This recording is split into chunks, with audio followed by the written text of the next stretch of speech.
Thanks for stopping by the channel. We got some great new video for you guys today. Check it out.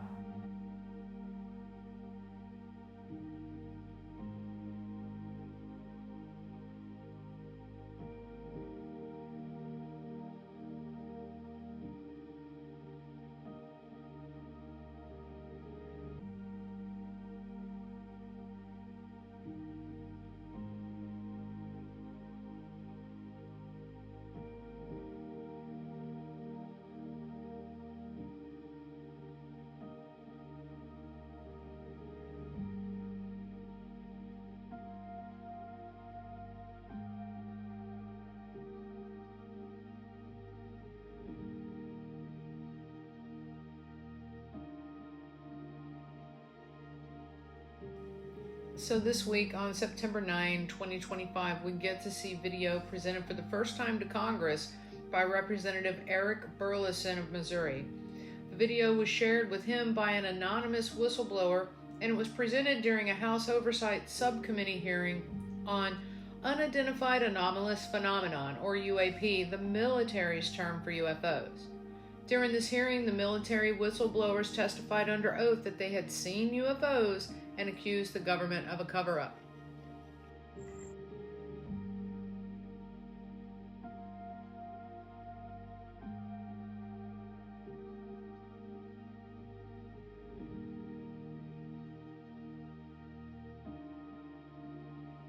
Thank you, everyone. It takes such great courage to come forward, and we acknowledge that, and I hope that you see that we are taking that seriously. And so very thankful for what you're doing today. I'm also very thankful for previous witnesses that have come forward. I see Matthew Brown in the audience. He courageously stepped forward and was as a witness. I encourage everybody to look and seek his testimony.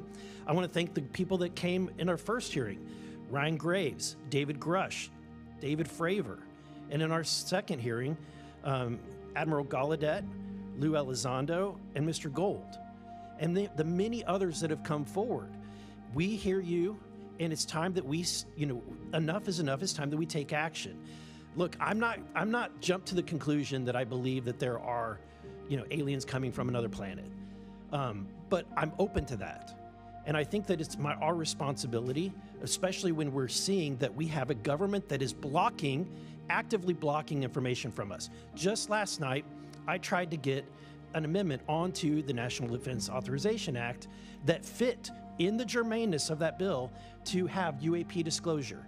And conveniently, it was named non-germane, mostly deemed by staff, not even an elected official. This is the kind of stuff that we repeatedly see. Last year, we were blocked by someone in House administration from being able to receive a full briefing from Arrow. So not an elected official, but someone in staff blocked us. And I've had it. Enough is enough. I want to cue up a video that I've been given. And as before it starts, I'm going to describe. This was taken October 30th of 2024. This video is of an MQ-9 drone tracking an orb, or this object, off the coast of Yemen. You'll see that another MQ-9 launched a Hellfire missile. That you cannot see that drone, and so I'm not going to explain it to you. You'll see exactly what it does.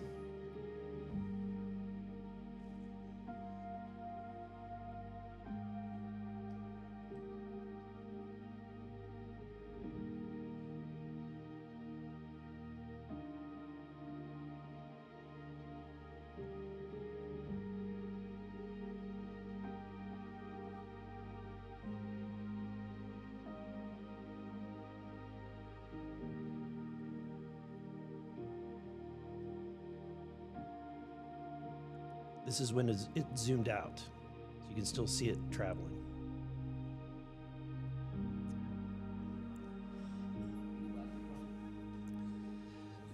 So, Mr. Knapp, have you heard about, events like this occurring?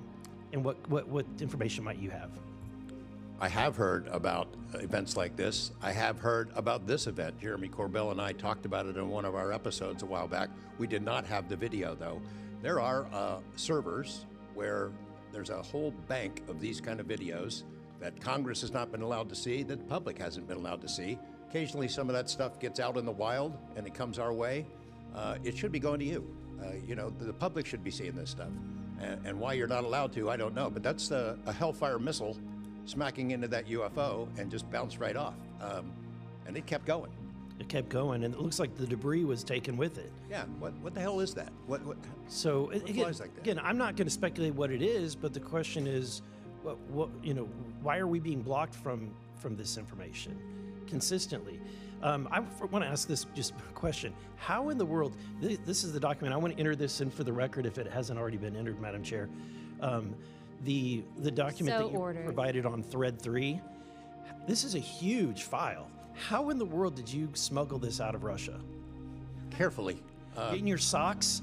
You know, I don't think I want to be really specific about it because I might have to go back there and get some more sometime. Although, okay.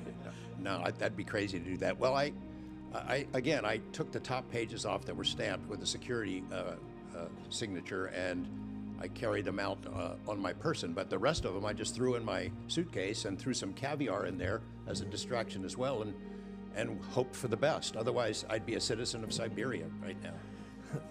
And you had you reported James Lakatsky came to you with government possession of NHI craft and how they ultimately gained entry. Can you testify to the veracity of that claim? Dr. Lakatsky is an honorable man who served most of his career with the DIA, a very trusted, high-level rocket scientist and intelligence analyst who inspired the OSAP program, as I said earlier. And in full disclosure, I've co-written 2 books with him. He dropped this on myself and our other co-author out of the blue. And it took 14 months for us to get DOPSR approval for him to release 2 sentences on that. He said this craft, we had managed to get inside of it. It had no wings, no rotor, no tail. It had no fuel tanks. They didn't know how it flew or how it was operated. It clearly looked like it was aerodynamic, but he would not go further. He's a by-the-book guy, and until he gets clearance to say more about that, I don't think we're going to hear much more. But it's not ours. It wasn't ours. We didn't make it. We didn't know who made it and how it was built and how it operated. We've got at least one. And I don't know, I think that's enough confirmation that we do have recovered discs and materials. Lastly, Mr. Borland, in the classified realm, have you been exposed to undeniable confirmation of NHI technology? And then my second question is Base Systems involved in any way with reverse engineering exploitation of non-human intelligence craft? Yeah, we're gonna have to have a conversation this Skip for that. Whether I'm legally even allowed to answer that, and whether you're even allowed to hear it, sir. Okay. Again, you can sense our frustration, and so I just want to thank you for coming forward. We will continue to fight because look, this is about making sure that this government belongs to the people and restoring the republic the way it was intended to be. Madam Chair, I also have further witnesses of courageous individuals. It was given to me by Dr. Stephen Greer, including Michael Herrera and his testimony. We have Roderick Castle and his testimony, Randy Anderson, his testimony, Stephen Digna, and others, 3 others, all saying similar things to what the witnesses today have said, and I would like to enter that into the record as well. Yep.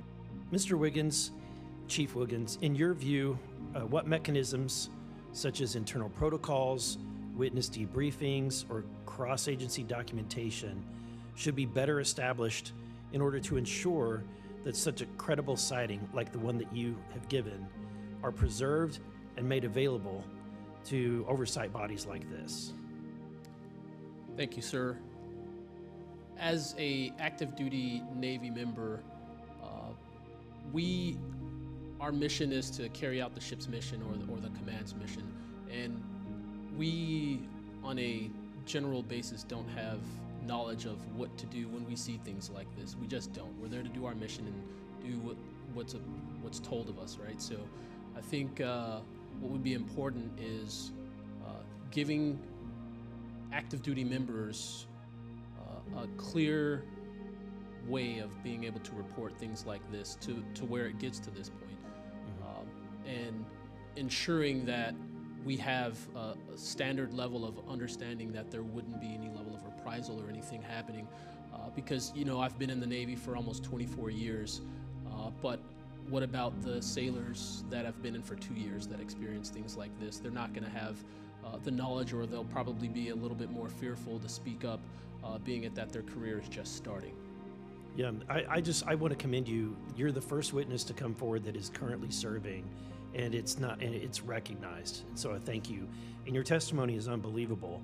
Let me ask this question: are you familiar with the Witness Protection Act that Representative Burchett has filed? I'm not too familiar, sir. Anyone on the committee familiar with it? It's fantastic. It's the language that we need. It's language that will protect whistleblowers from any kind of reprisal, and yet it's again and again blocked by this body in some way. Many a times it's being blocked not by elected officials but by staff behind the scenes. And the other bill, the UAP Disclosure Act, which was filed last year, Senator Schumer, who I cannot believe that there's a topic that he and I agree on, but he and I agree on this topic. He has sponsored it in the Senate. He put it on the National Defense Authorization Act last year.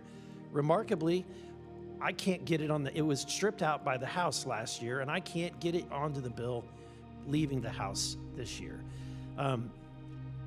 Mr. Knapp, how far would that bill go to actually getting the answers that we need? Pretty far. I think that they're still going to have roadblocks. You know, the keepers of the secrets, the private companies that have been doing this job for intelligence agencies for a long time, are not going to cough it up. You'd have to force it out of them. And whether you can get them to admit that they have it or not, I mean, they're supposed to lie about it. They've been lying about it. More power to you. I hope it works. I hope it passes this time. But it's a daunting challenge to get them to open up after lying about it for more than 75 years. Yeah. And then finally, Mr. Borland, when you engaged with Arrow in 2023, you noted that their public statements did not match the reality that you and others had witnessed.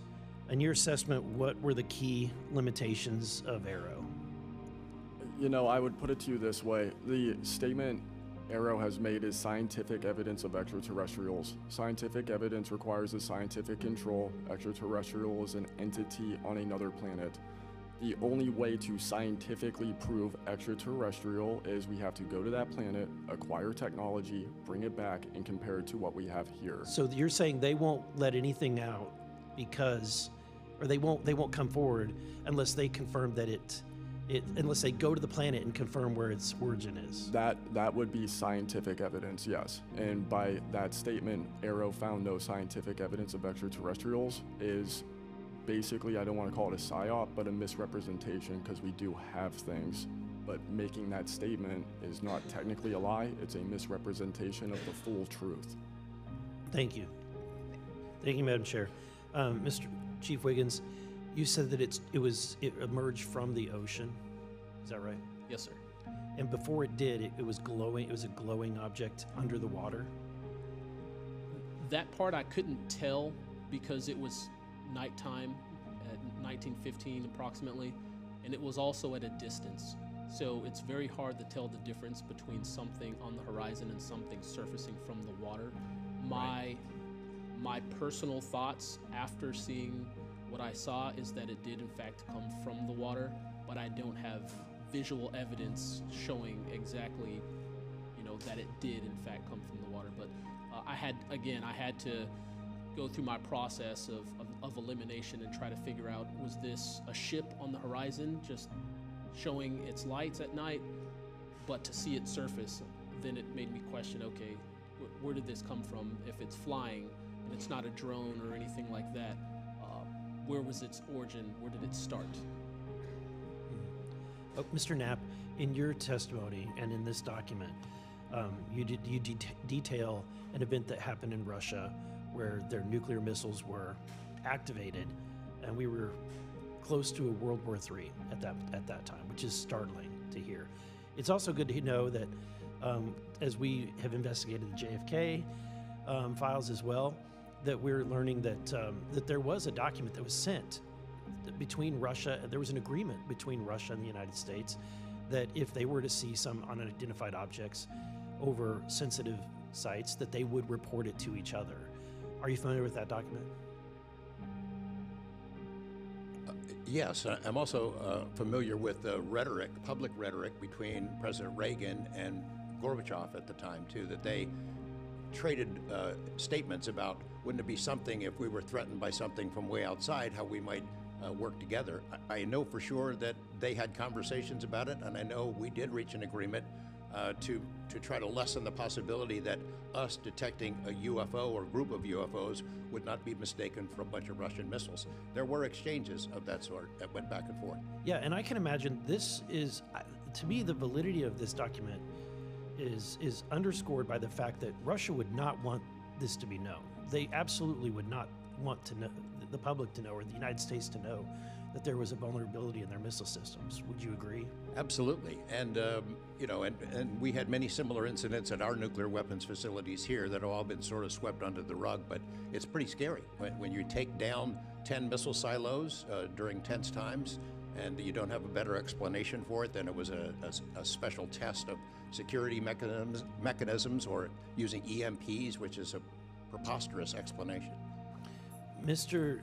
Nusatelli, when you heard the testimony of Mr. Knapp talking about these missiles were shut down or turned on in Russia, does that remind you, when you hear these stories, it's got to remind you of the event that happened on your base? Absolutely. There are many accounts of incursions of this type taking place. I believe in the 60s we had a similar incursion in New England, and the same thing happened. There were these objects coming over the base at low altitude, 200 feet over the base security police, and they were scrambling fighters, and then the objects would just fly off, and that went on for weeks. So the historical record has laid out that there's a pattern. Our installations are visited by these craft. You know, they come in and do whatever they're doing, and then they leave. And we don't know how to respond. We don't know how to protect the installation. So that's why we're here. When you first heard, and we're having to report on these incidents that were being witnessed by other individuals, did you believe them? Did you yourself believe it would be true until you saw it? Yeah, these are people I've worked with for years, deployed with. You know, I was in some of the weddings. These are people that I worked with every day of my life. Usually when the events were occurring, we were all together. There'd be 40, 60, 100 people on duty during these encounters. Really? Yeah. All seeing it at the same time? Yes, these encounters were playing out while we were on duty, and we were responding and investigating in real time as they occurred. And as you said, the importance of your operation was highly important because they said it's the most important in 25 years. The research that you were conducting. For that particular launch, we had 500 Air Force police officers guarding the launch. 500 people. It was that critical. Wow. But had this thing showed up, we wouldn't have been able to do anything to prevent it showing up. Real quickly, can you just re-describe size and whether or not you heard anything? It was how big, wise? The two square objects were at least as large as a football field. The second encounter, they think it was much larger than a football field. We're talking like flying buildings. The object I saw was about 30 feet diameter. And to confirm, you were not the only person that saw this. Correct. I think I was also told that there was also reports of this in a police blotter in the area. Can you confirm that? Yes, that's the documentation that I maintained from the original event and turned into Arrow and the FBI. Okay. Do you have any more, Burlison? No, Madam Chair, I just want to reiterate to the American people that if you're frustrated, so are we. We're extremely frustrated. We've been, the 2-3 years. I can only imagine how frustrated Mr. Knapp is or Danny Sheehan is, and the amount of time that you guys have poured into this to try to get answers. I mean, Masson is back there. He's been pouring to try to get answers into this. I hope that you all see that we're committed to this. And we're going to be scrappy about it. We may not have the direct authority, but I can assure you, Representative Luna is about as scrappy as it gets. I wouldn't want to scrap with her. But that being said, I think that if the American people want to see answers, we need to action. We've had the hearings. It's time to take action. It's time that we pass Tim Burchett's Whistleblower Act. It's time that we pass the UAP Disclosure Act. And I think that we've had a lot of talk about this. It's time for action. Thank you, Burleson.